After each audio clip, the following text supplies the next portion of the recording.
would be, do you have any tips in general terms how you prepared for the multiple choice question? Did you keep this practicing of questions until the end, or did you start practicing it straight away when you covered each topic, or whatever you find maybe? So my technique was I will finish one subject and then I practice my multiple choice test in relation to the specific topic. And then I forget that until I finish all the other modules. Then I do an overall test of revision of different exams, which has like multiple choice questions from different subjects. So that was my technique. But like I said, each one goes with their own technique, because whatever you're comfortable with, because someone's technique may not be applicable to the other one, but mine was for each one.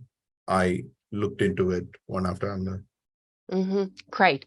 So I think that was a short icebreaker just to start the lecture, and let me share the screen so we can proceed with our first topic.